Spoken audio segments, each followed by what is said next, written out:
We're online, baby. All right. So, Charlie Kirk got shot. Yes. Wow, that's been the news, hasn't it? Should we start with a disclaimer first? All I'm going to say is that this very specific event, not the event in principle, not the event as a symbol, not the event as a metaphor, nothing. Just this very specific event should not have happened in human history. I think that's a good thing to lead with. I suppose let's clear the air. This shouldn't have happened. Yeah. Yeah. And I say that as the one who maybe even has more sympathies for the right side of the aisle. Right. Even I'm like, okay, we'll get that out of the way. This should not have happened. Yeah. We'll kind of get into that a little bit, but today we're going to talk about assassinations in general, right? When do you take the law into your own hands? Talk about it a little bit more from an abstract perspective and then see if we can apply any of those ideas to the news cycle of this past few weeks. Obviously, this is really going to be like a pretty watershed moment, like historically. I think one of the things that makes this so different from a lot of other like assassination attempts of politicians or whoever is that like this guy was super well known and like very influential, had a public career and had a lot of stuff he was trying to do privately. Yeah. And so I think the fact that he just got offed like that is going to be with us for decades. And like I hate that. Or 2 years. Okay. I hope it's 2 years. The reason I would wager that is because is anyone talking about the billionaire who was assassinated by Luigi? It's because nobody. So that's why I'm saying there's a big difference between these guys. But I think, for example, I don't know how long people are even already. If the billionaire himself didn't have a big social impact, the individual who decided to commit that assassination, he did have a large impact. We were all talking about him in whatever metric, and now the conversation is ceasing little by little. Are you talking about Luigi? Yeah, let's talk about Luigi. Yeah. And I don't know why. This is a conversation that feels really weird. Not because we're talking about it. I feel like we can all have this conversation about this event behind closed doors. Soapboxing opinions about assassinations can get so dangerous because the short attention span of the average listener can eventually become convinced of something that you're saying that you're not actually saying. And give your message a completely different meaning. Well, then I think for that reason, we can be pretty careful when we're approaching this subject. Like for instance, when Das and I were talking before you got here, we were like, okay, well, what would, your first reaction to saying, is assassination ever okay? The first reaction is generally no. Right. The first reaction is yes, and I think the word generally does a lot of heavy lifting a lot of the time. Yeah. As a generality, no, we can't be allowing these, making exceptions for whatever little case we want to, no matter how much we may want to. The truth of the matter is that none of us want an assassination to take place.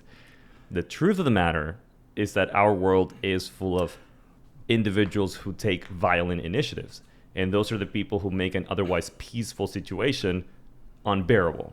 They turn it around. What Das and I were talking about was, okay, so since your initial reaction is no, assassinations are never warranted, what are the easy kind of childish exceptions to that? Everybody's gonna think about Hitler. So should you assassinate Hitler? Now, people usually say baby Hitler to make it a hard question. But I say, let's not make it a hard question. Let's try to make it an easy question. Right. He's about to do what he did to the Jews. You've got a shot on him. Is it wrong to take that shot? I did not think about Hitler. Really?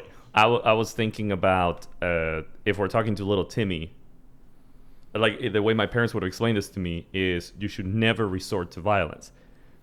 But what should you do if, let's say, somebody breaks into your house, they're attacking your mom? If you get a shot on the guy who's doing it, the only way he's not going to comply to you asking him, like, hey, can you please stop beating my family members? Right. you're going to have to neutralize this person. An example, I grew up with the Jehovah's Witnesses. They're very peaceful people. They never advocate for violence of any sort.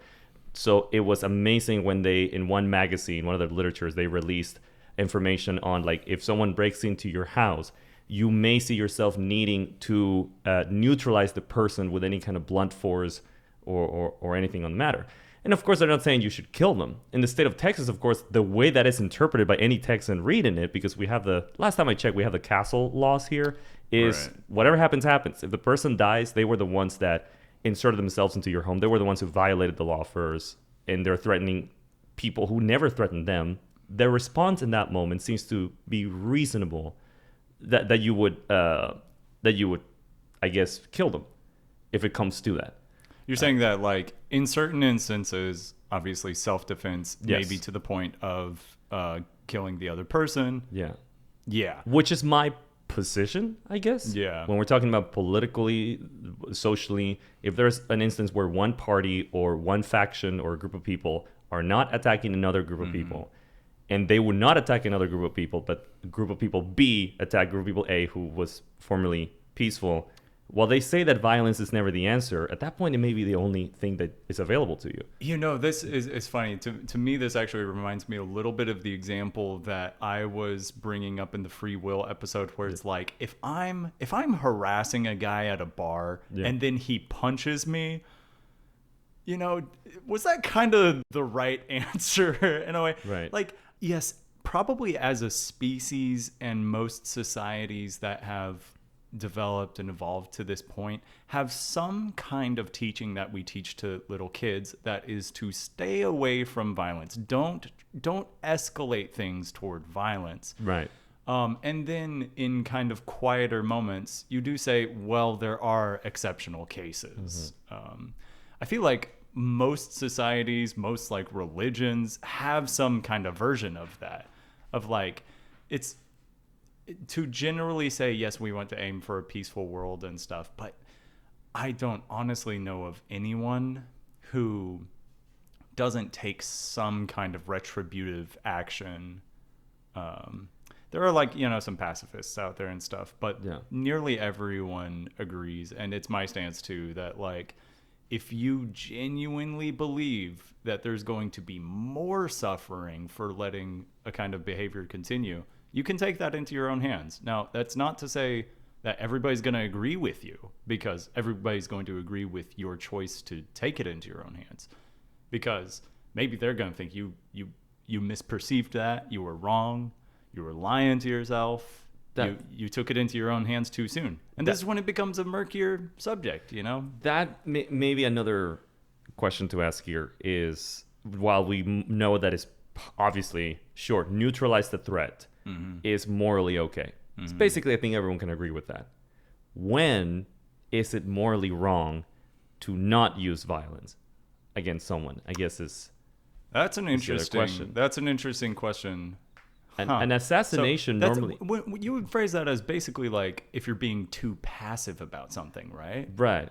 How would you feel? And I guess also any person in the audience, like, how would you feel? Well, can we go to the example of Hitler and you've got a shot on him? It's right. like yes. Yeah. So I would feel offended if someone didn't take the shot. I would too. Right. I would look at that person and honestly, I'd probably call them a monster for not taking that shot. Or a spineless, weak ass person, whatever you want to call it. It's like it not taking the action. Imagine being so bound by German law, by the German parliament, that you think, no, my love for my country, and in that moment, it's like, dude, you've obviously got way more suffering about to happen. You need to take this shot. That's what they go high, they go low, we go high sounds to me. As a that's what that sounds to me. So to me, this is all simply a question of what you think will lead to your happiness best, right? If you think that you can get away with going high when they go low, I say go for it. Okay, yeah. Try to examine all of your options. Yeah. Kill them with kindness, you know. And then literally kill them. And then literally kill them. I've always thought that, especially if you ever grow in environments where you undergo any kind of abuse, and you undergo any kind of any problematic upbringing where there are perpetrators and there were passive observers, you, for some reason, as much as you hate the perpetrators, one of the things you end up hating is anyone who didn't intervene. Yeah. You hate it a lot. Yeah. In environments that I've noticed, and maybe this is my own commentary on the right, and I mean, I would imagine it's something that I've noticed is, for example, when it comes to gun control laws, which is somehow related to this Charlie Kirk incidents. A lot of the reasons why some people felt that it was okay to not be even empathetic towards the assassination is because he basically not justified. He said it is worth, unfortunately, the killings of the people who do get killed unjustly, that we defend the Second Amendment, which is interpreted to own guns. I don't know if you've also heard the phrase, the only thing that can stop a bad guy with a gun is a good guy with a gun, from the NRA. And I think that feeling comes from like people who have somehow felt that a lot of abuse has been, they have seen other people have a lot of abuse, or they feel they've been the victims of abuse, and they feel that guilt or that hatred towards that passiveness. That's something that I've really, when I speak to people on the right, that's something that eventually comes around. Is that there are monsters out there, whatever monster that is. So you would say possibly an over concern for monsters out there? Over concern for I mean, that's a fair. Let's call it concern for now, because we have not measured whether or not it's an over concern. Maybe it's an imperfect application, right? Like maybe it doesn't mean that we should have guns everywhere, but they do have that concern. Is I don't want to be one of the people, or I don't want to be on the side of any of the people who allow harm to happen to other people, and that's something that I've heard a lot. I myself have been on the sympathetic side of that because of things that I have gone through, and the feeling that I get is I want blood. I want violence. Right. Yeah. Anyway, sorry. Yeah. No. I don't even think that actually is like a wrong feeling. We just need to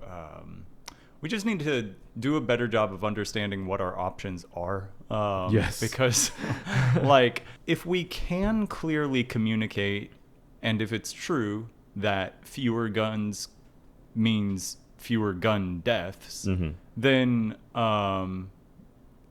that's basically all we need to work on showing, I think. Yeah. Let's see. Because we're talking about when it is morally wrong to not intervene, to not apply violence. Yeah, right.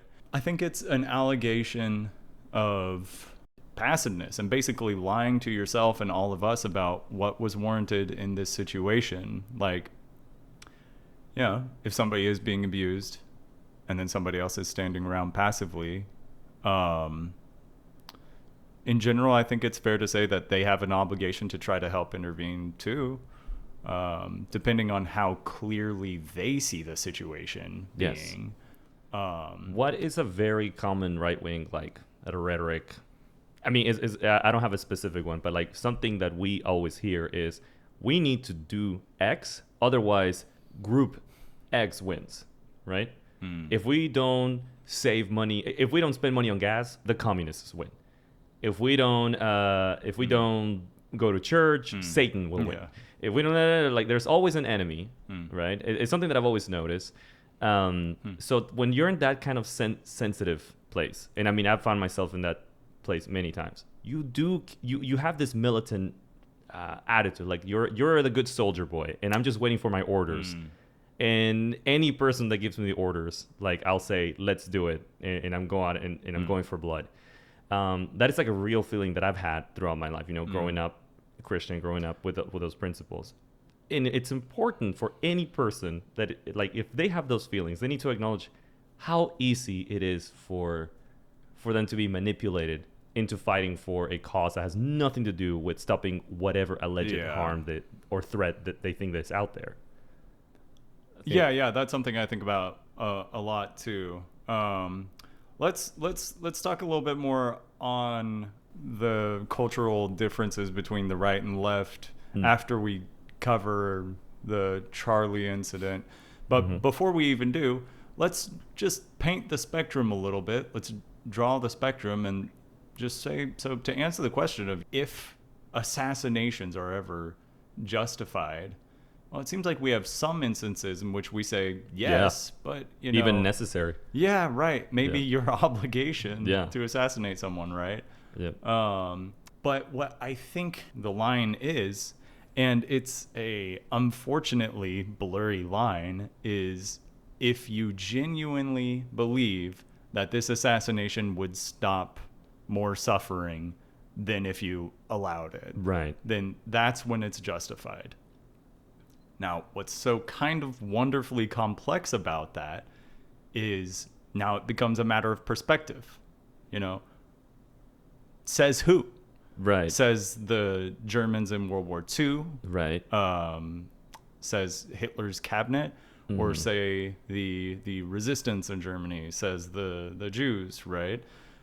In the case of Charlie Kirk, you do have a variety of reactions and perspectives on how warranted that was, Right. based off of what you believe he said. I guess it's basically just based off of what you believe he said. And like, if you think that those quotes and his career was causing more suffering than his removal in this way, I think it has to fall in the category of the kind of suffering that Charlie was about to cause, although very real, did not warrant that kind of vigilantism, and especially that means of an execution. Like, if you can do that to Charlie, that means a lot of Yes. other people are on the table. The That prob- means on that both means sides. Jimmy Kimmel's on the table. On both you know? sides. The Right. problem That's what I'm is, saying. yeah, the problem is the precedent that you're setting. And by the way, we just being careful. We are not saying this is what the killer ever intended. Yeah. He could have just been a crazy nut job who was like, I feel like killing someone who I disagreed with, and that's it. And I think the evidence that we have of that is that I don't think any person on either side of the spectrum can say that there was a measurable amount of damage that is now prevented as a result, because any person with half a brain would have seen this coming. I mean, wait, I'm sorry, explain that. Any person, if you have asked me, you know, I consider myself very left-leaning. I consider myself a person who could easily justify an act of violence if I deem it necessary to prevent damage. Yeah. If you ask me, hey, Axel, you have the opportunity to go and murder one individual, who would it be? It's like, it would never be Charlie Kirk, because I think that the Imagine damage... opening up the door to those types of figures.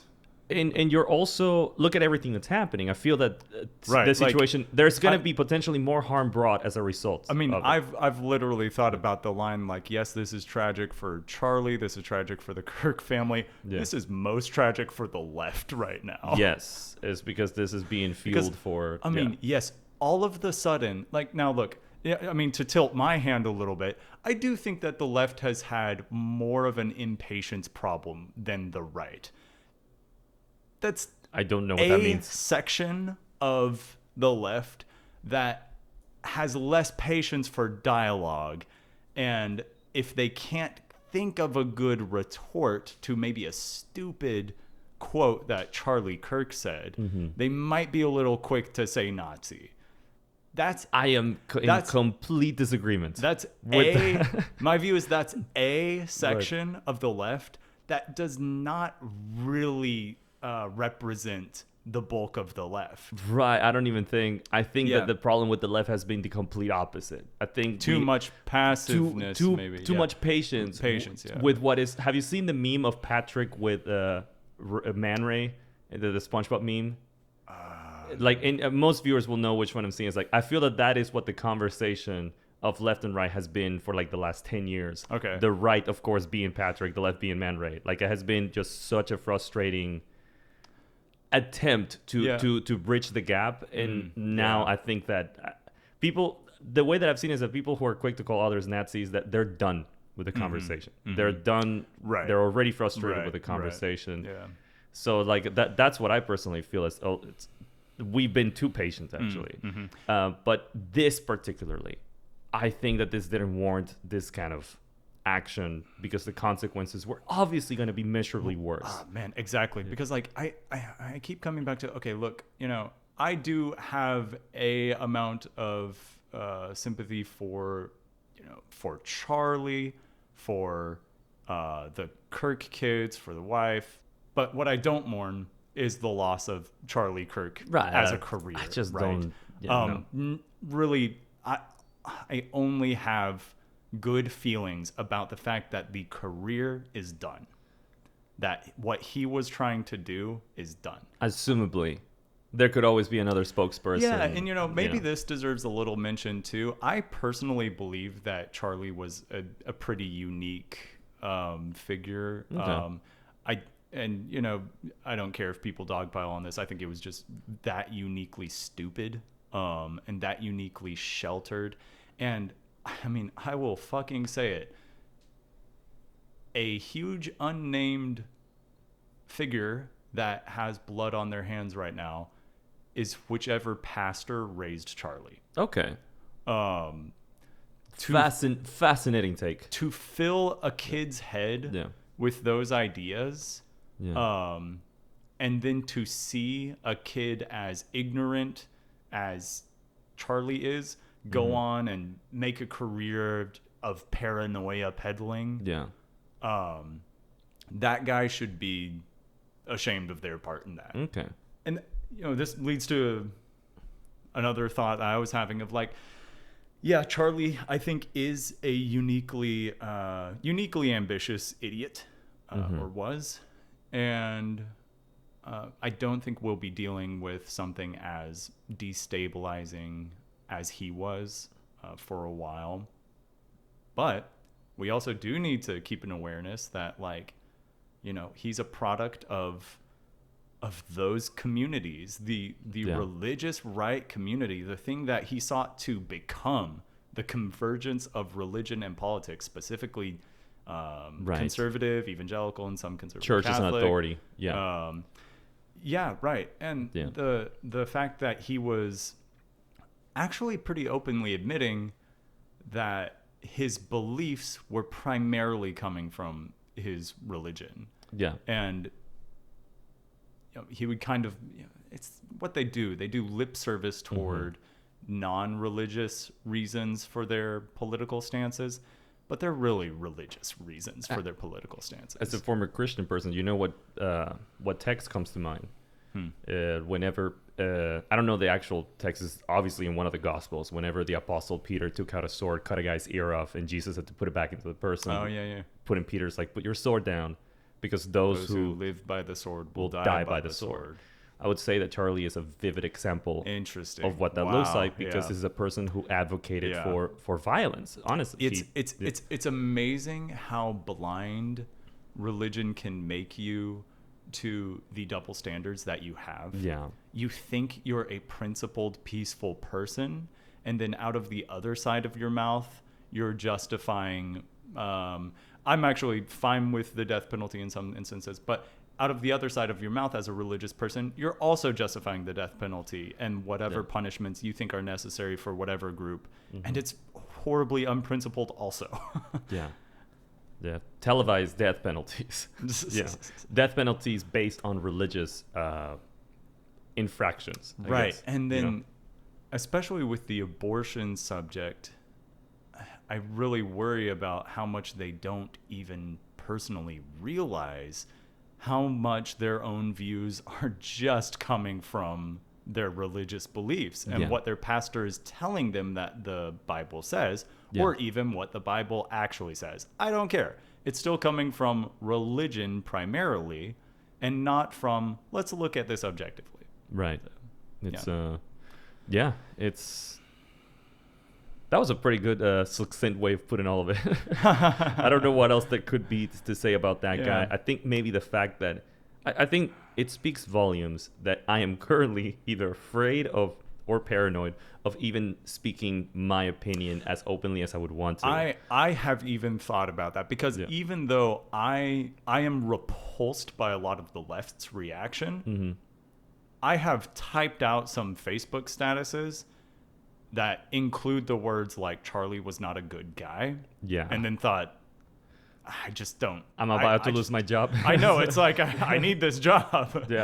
And like, I was at a convention. I think I told you guys that I was not a Republican convention, but working in the trades, you are surrounded in certain states by a lot of right wingers.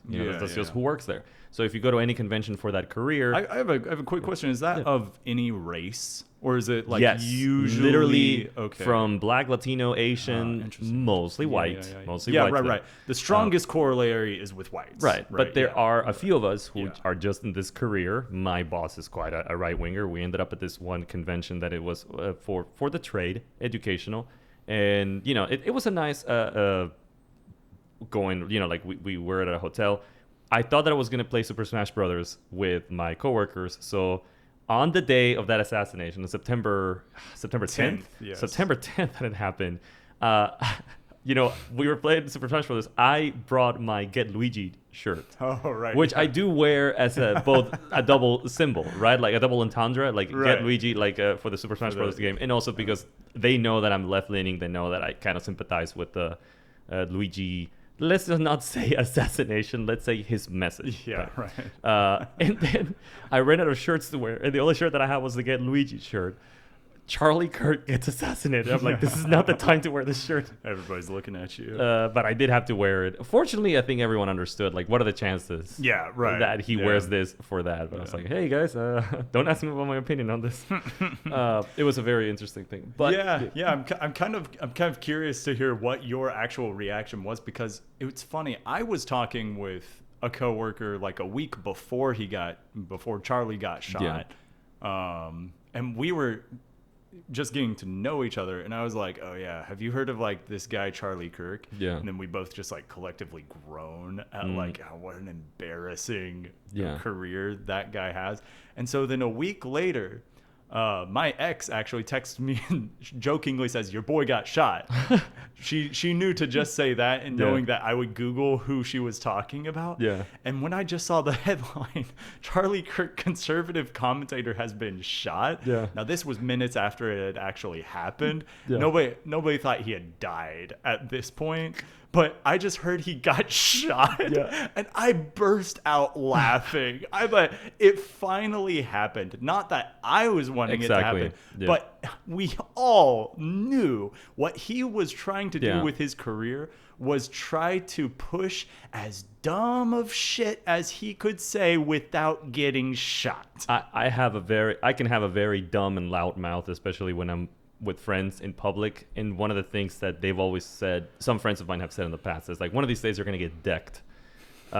Exactly. I mean, like, and I do wish that Charlie had just gotten decked punched to the point where he couldn't speak anymore. It's still a bad precedent. You shouldn't. It's similar to the Oscars when Will Smith like slapped Chris Rock. It's like nobody wanted that to happen because of what it means later. And I mean, like, you got to ask, if this is allowed, then really what the fuck isn't allowed for what you can do to your enemy? It's like could the shooter have shot him, then gone and played in his blood and used his skull as a drinking mug like the Vikings? Come on, like we've there's a reason the Vikings aren't around anymore. Exactly. It also, I think, is a terrible way of narrowing down the attention and the ability to think of the public, because when they perceive this, it's such a disrespect to the public. A person who they made a good example out of him without any blood being shed, and this person caused an enormous amount of damage. I'm sorry, I'm a little lost. I wanted to give an example of like, okay, this is what we should have done to Charlie Kirk. Gotcha. Right? Not shooting, not anything. Right. This person was causing an enormous amount of damage, maybe more damage than Charlie Kirk did. Alex Jones. Good point. Was he shot? No. I think there were people who would have loved shooting this guy, and maybe even some people would have understood. But like, who do you think has actually been more consequential in this country? Between Alex Jones and Charlie Kirk? Yeah. It's hard to say. I know. They may have had the same value, but Alex Jones literally made... He was a huge part, in my opinion, besides QAnon, on the January 6th attacking of the White House. I mean, he definitely, like... I haven't fueled seen that, the fire, or at least I'm assuming. And also all the false rumors that he spread on after the shooting of Sandy Hook's the school shooting. Okay. The parents did a lawsuit on him, and the most important thing is that eventually his right. channel was simply closed down, and then the Onion bought it. And I think that's the best thing that you can do. Like, destroy the legacy. You don't have to necessarily kill the person. Destroy the legacy. Make sure that they're remembered as an embarrassment. And it was done with decency through due process. So, you know, when I realized, oh, this was a fatal shot on Charlie, my reaction changed. You know, when I saw the video, and I was like, shit, that happened in front of thousands of people and his kids at and a shit. college And I was like, campus. I know. And look, I had the initial reaction, this is probably someone on the left who got pissed off at stuff he said, so shot him. Look, you can say that there are other options on the table for where the shooter was coming from, what his motives were. None of them, with the information that we had, made more sense than the idea that he was on the left and shot Charlie for his career. Yeah. So I was thinking, okay, yes, you can hate Charlie. I hate Charlie. But my first post on Facebook in reaction to this was that Tilly Middlehurst ensured that Charlie Kirk would not attempt to debate at Oxford again. And she did so without firing a single shot.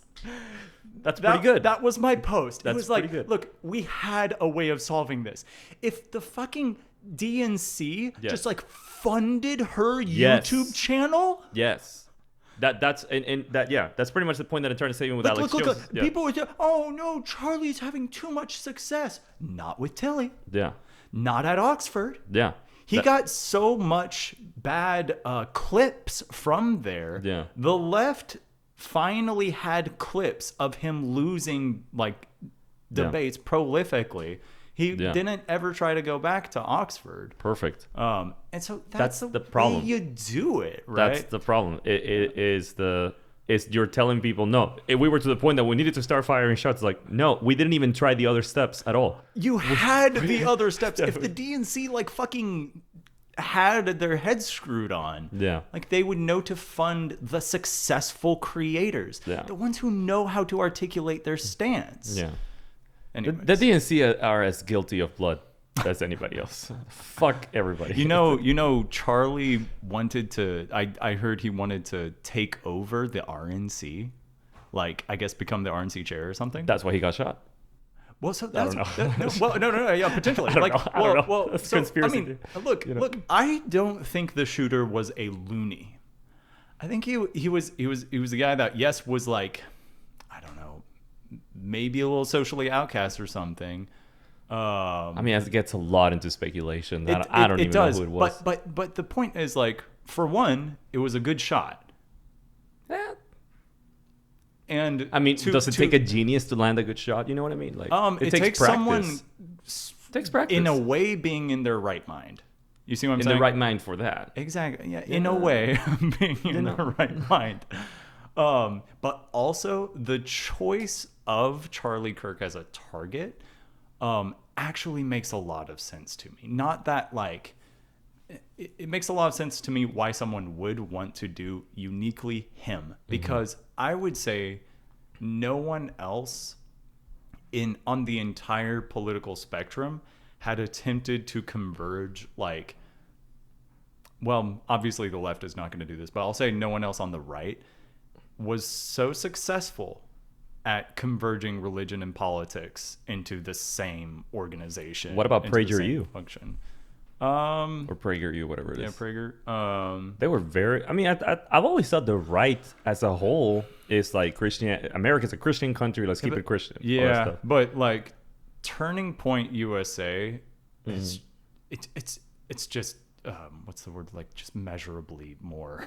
Okay. Than I did not know. Prager makes more of an attempt, I would say, to sound more like secular and more just objective, understandable facts. I think they try to come across that way. Okay. More so than TPUSA was trying to do. So I think maybe you have the advantage of knowing what the right-wing Christian perspective would be. Yeah, from I a probably left, do. Right. From a left perspective, it's like they all just sound like religious fanatics. Yeah. Right. Yes. Right. And I do the same too by calling all of the left either leftist or calling all of the left liberal. Right. And that happens a lot. Yeah. And it's like I definitely have a more higher resolution perspective of the factions on the right. It's like I watch Ben Shapiro and Dennis Prager's reaction every time a Christian Republican goes, "We need Jesus." I'm like, how do you guys react to that? Like, how do y'all like that? You like that little poke? Yeah. Like, if you don't have Jesus, you don't have a country or something. Right. It's like, what is Dennis Prager? That's gotta piss him the fuck off. Really? That's interesting. I mean, because you don't think he would want to mix politics and religion? Well, he's Jewish. Dennis Prager is Jewish? Okay, I am 100% ignorant about it. Isn't Ben Shapiro also Jewish? Yeah, that's why I said. Okay, that's that much I know. Right. But I met Charlie Kirk. Huh. Back in 2015. So now we know who shot him. I was just kidding. I was I think the same event where I met Trump. Did you shake his hand? I shook Trump's hand. What the fuck? I have a picture. Now we know who shot him. What are you saying? Now we know who shot him. It's just to have less guilt on myself. You never know. I think I'm more in danger in this podcast than you are, so I'm just trying to... They just look at my skin color and they're like, not him. Exactly. It's the Latino. Exactly. So I'm helping them not assume. Oh my God. Yeah, I didn't meet Trump. Never shook his hand. Yeah. Well, so I was working for that judge guy. I don't know if I told you about that. Very connected political Republican and Baptist. Very active. He was a retired judge. He was in his 80s. Yeah. But I would accompany him to events. I was kind of his chauffeur and caretaker and stuff for a few years in high school. I've never heard of this. Oh yeah, this is crazy, dude. I've definitely told some of our mutual friends about it. Daz, have you ever heard of this? This man met Trump and Charlie Kirk. Had sex with both of them. I knew you. Didn't you know? Yeah. You knew about Trump before. Yeah. But the Charlie Kirk thing was very in passing because this was the same time I met Trump, and when I met Trump was in 2015, right after he announced he was running. This was when barely anything got started. Nobody. I think most people thought the front runner was Ted Cruz at this point. I don't think anyone was taking Donald Trump seriously. Yeah, right. When he jumped in, nobody was taking him seriously. So, I was in the line to here's somebody who's running for president. And then outside of the hotel ballroom, I'm sitting alone, and then Charlie Kirk comes and sits down. Yeah. And then I'm just oh yeah, what's up? He's I'm Charlie. I'm starting this little organization. Nobody knew who he was either. And then I was just oh, cool. And then I just recognized him years later as, oh, you were at Council for National Policy. Yeah. Wow. Yeah. You could have stopped him. Well, see, and at the time, it's interesting. I didn't know really how political to be. Yeah. I felt there was so much bullshit on my side, but it's I still feel more comfortable on this side, and I don't know anything about the other side. Yeah. You were just a teenage boy. Yeah, I know. Yeah, I was. Wow. I guess I was 19, but yeah. Yeah. Anyways, yeah, I met both of them, but. You get laid? I don't know. I hear this is a really good place. By Charlie Kirk? I don't know. I hear that these RNC places, people get laid. If you swing the other way. Yeah. I would swing whatever way. I imagine. Learn to swing the other way. Yeah. People get laid at conventions. There are hotel rooms. Yeah, they meet each other at the bars afterwards. It's a lot of sex going on. Yeah. I think it's grinder sex though. That's what they said. So I'm always careful with that because it's so funny and it's so delicious to hear that. Yeah. But I think there's more to it with the fact that Grindr goes up with RNCs. I don't care. Don't explain it to me. It's great. Yeah, it's great. It's just a fact. Yeah, that's what happens. So. Yeah. But I mean, that does kind of paint how close I was for the course of about a year or two. Close? I was very like, I orbited these circles. Grinder circles? Republican. Okay. Like, but yeah, so there's a bit of me that's like, wow. Ever since I first realized that Charlie Kirk was getting famous, I was like, oh wow, I was so close to having all of his same ideas, and I understand everything that he's thinking. Like, I remember thinking that. Yes. And so I thought, like, I can't believe you actually made it into adulthood and you're still talking like this and you're making a whole career out of it. This is so embarrassing.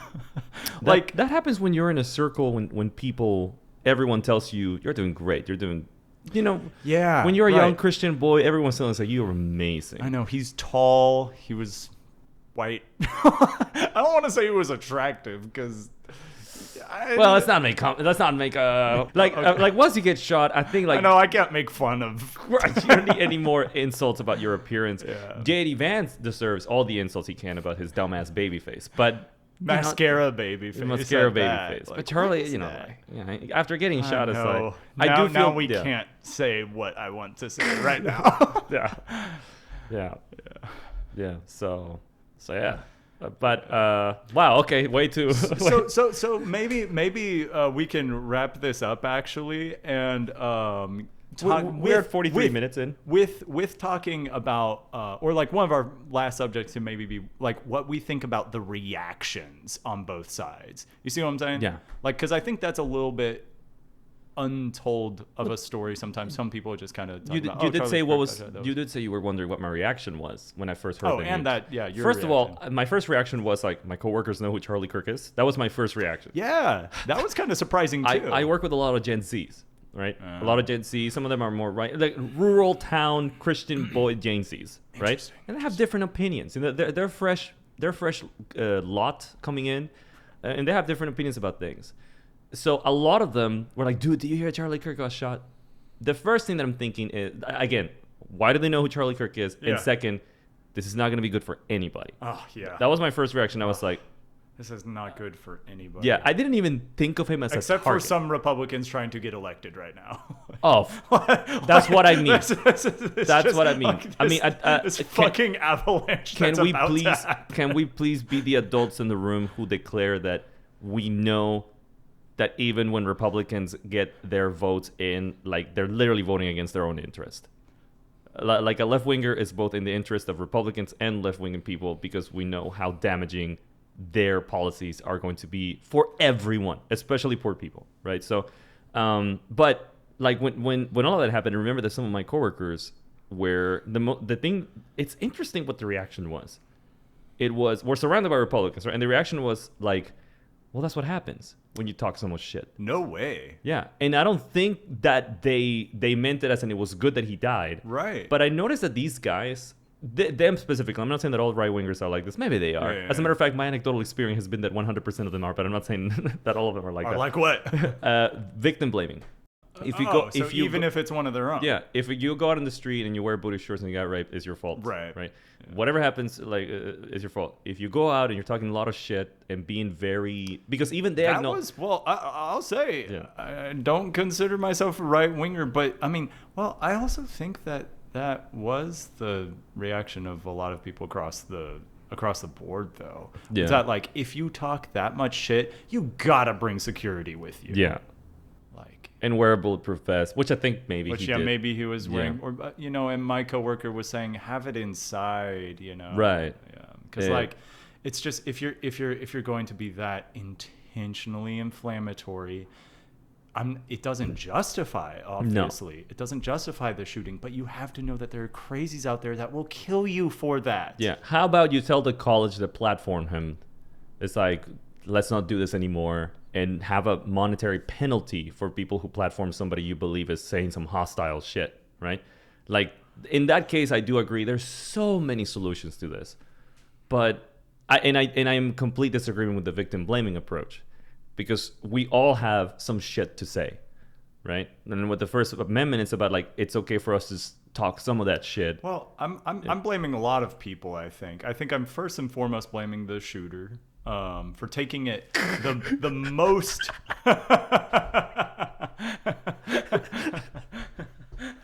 Well, a little think obvious. it's the shooter's fault. I think On the he basis did it. He had the rifle.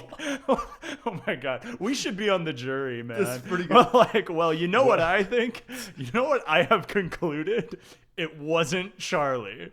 It was the shooter. Because look at the angle of the bullet. I think someone had a rifle. That is funny.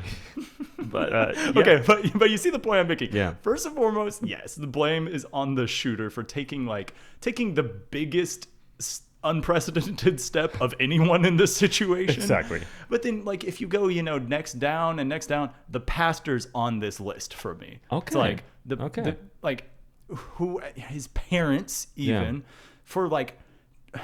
Well, we don't know. The parents could have been like, "Take it easy, Charlie." Sure. I mean, I don't know, but I'm just saying, the parents or whoever, whoever filled his brain with that much bullshit. The pastor.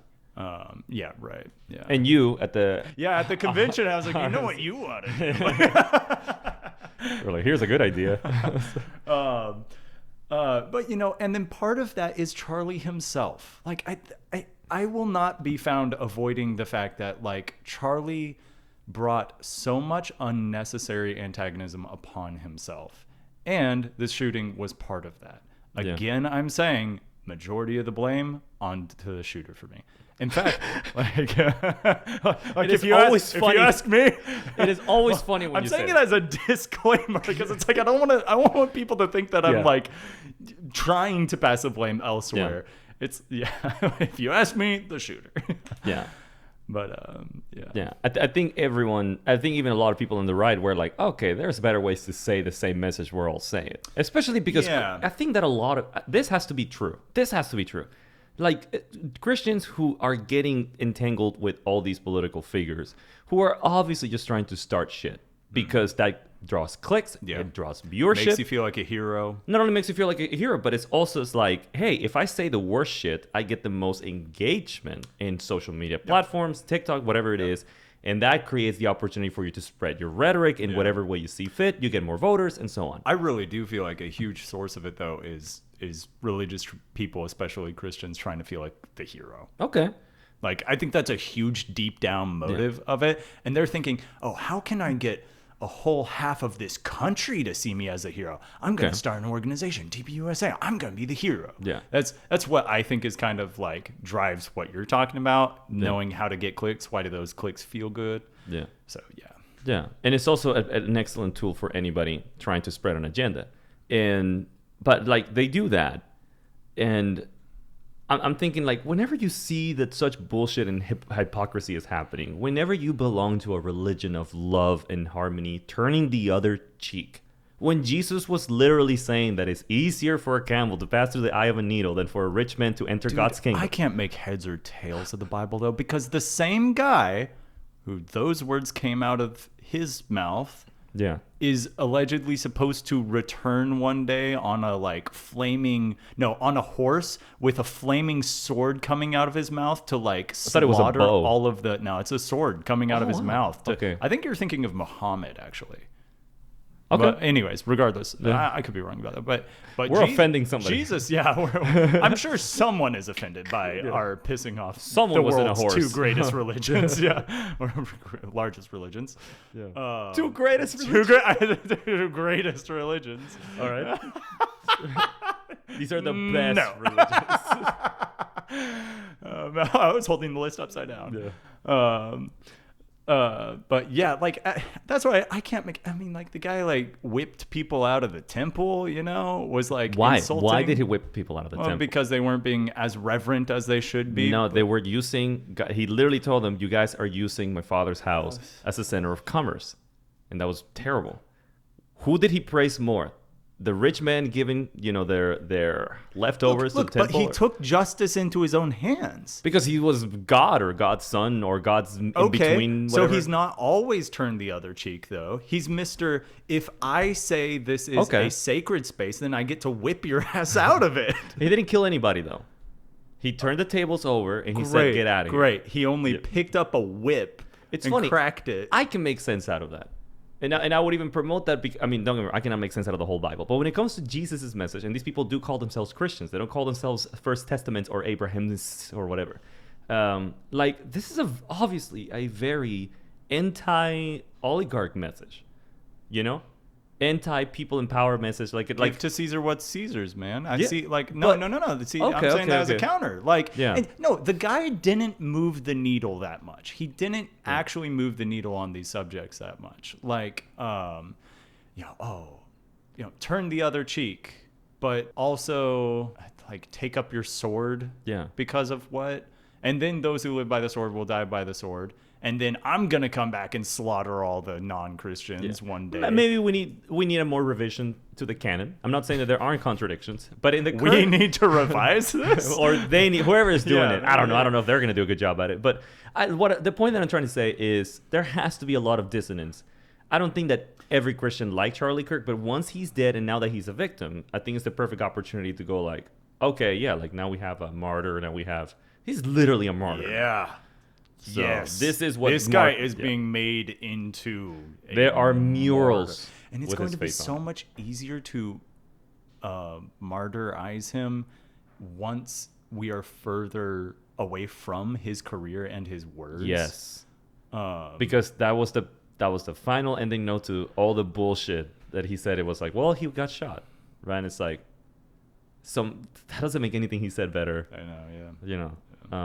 Okay, let's talk about the reactions of both sides. Like the left reaction. So yeah, left reaction, right reaction. So early on, people thought it was someone from the left, right? Like, I think a lot of people were saying this was y'all, you know? Right. And saying this is what liberals have been like for however long. And then people kind of got into data wars of like, who's been more violent.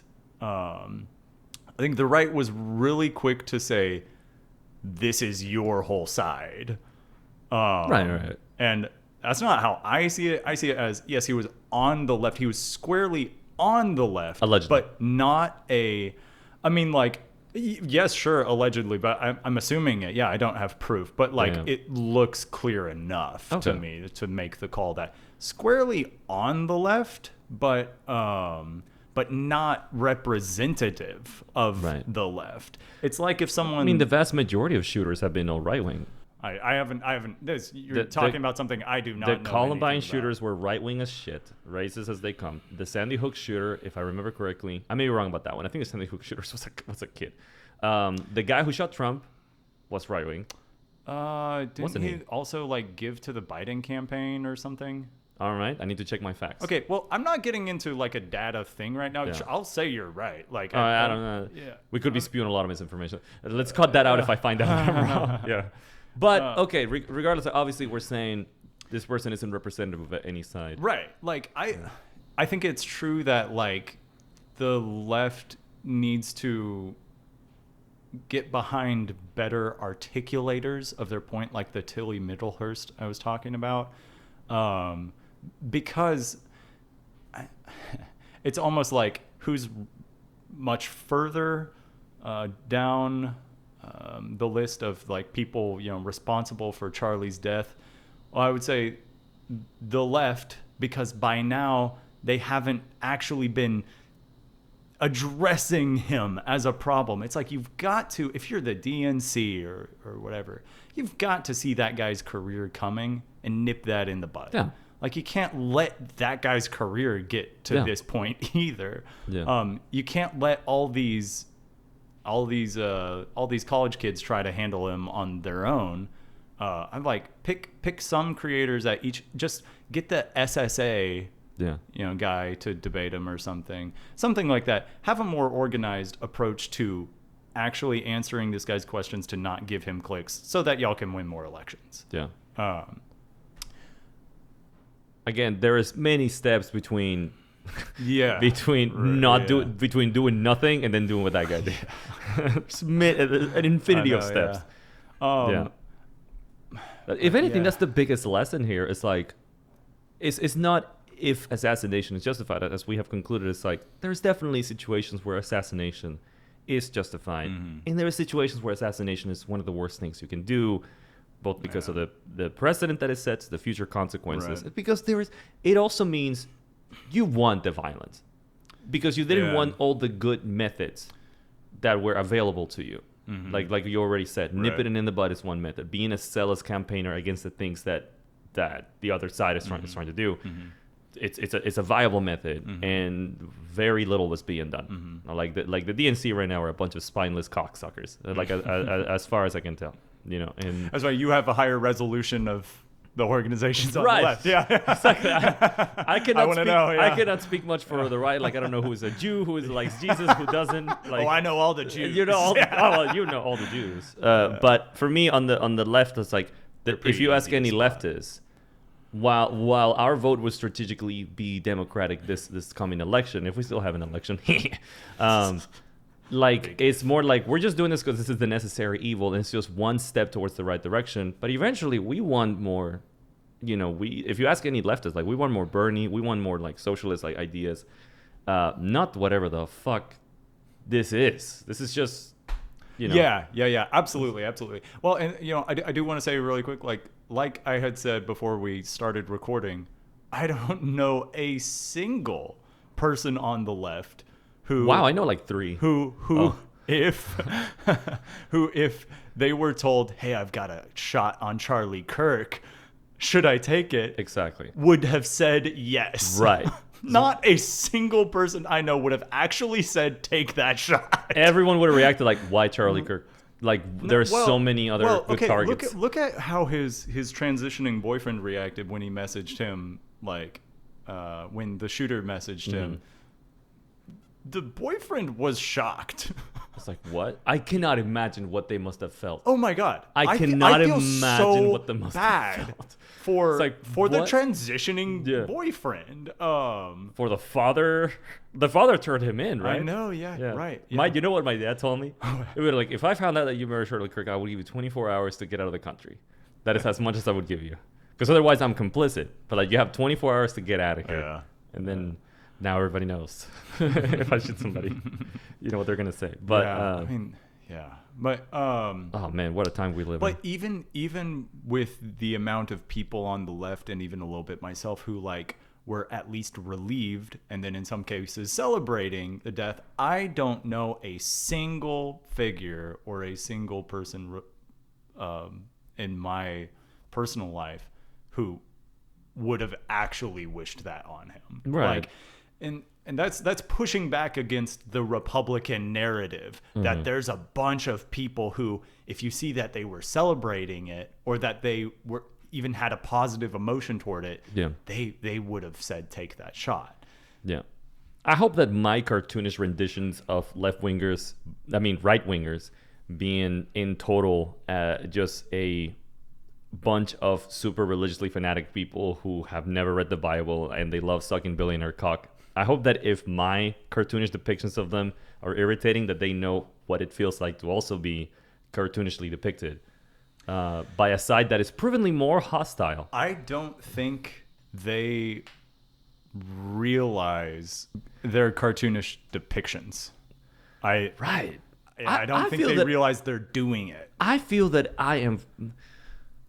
I guess maybe neither am I, right? Like if I am categorizing all of them as a bunch of religious fanatics who want everyone to get fucked, like at the end of the day, or like someone to get fucked. I think I've told you that before. Like that's what my idea of the right-wing narrative is. Like I guess maybe that happens to all of us. It's because it's difficult to make sense of why another side would do any particular action, and the only way in which we bridge the gaps in what their reasoning is we just give them the card of insanity, and whatever that looks like. Right. Yeah. Do you think they are aware of how they are cartoonified, if that is a word? What they're aware of what we think of them. Yes, and speaking from my experience, I always knew that the point about the religious cartoonization, I knew deep down they were right. like when I was when I was a kid. And I was like, they're making fun of us for being religious. Interesting. I was like, they're right. Interesting. I was like, this we are talking about religion entirely wrong. We Yeah. are just starting with the Bible is true and it says this. Right. I was like, that's not logic. Interesting. When I was a Jehovah's Witness and people cartoonified the hell out of me, like, I never even thought they were close to true. Yeah, that's interesting. In retrospect, obviously, I look back and I go like, oh, okay. I like, that must have been so Exactly, weird meeting me. You know, must have been so weird and awkward. But yeah. Yeah. So, okay, real quick to run over what I think are the abhorrent reactions of both sides. And the abhorrent reaction from the left is, haha, he died, good. The abhorrent reaction from the right is, hey, let's start a civil war. How about that? So, I think we can, maybe wrap up with like the reaction from the right in making him into a martyr. Yeah. Is like, that is so worrying no matter what you think the ceiling for that is. Yeah. Like, if you think the ceiling is civil war, hella worrying. Yeah. I don't think civil war is really what most of them are going for. I think Trump might be trying to goad into that. Yeah. But I think most street Republicans do not want that. Yeah. But they do still want to feel like they can get a moral superiority because you shot a really good guy. Yeah.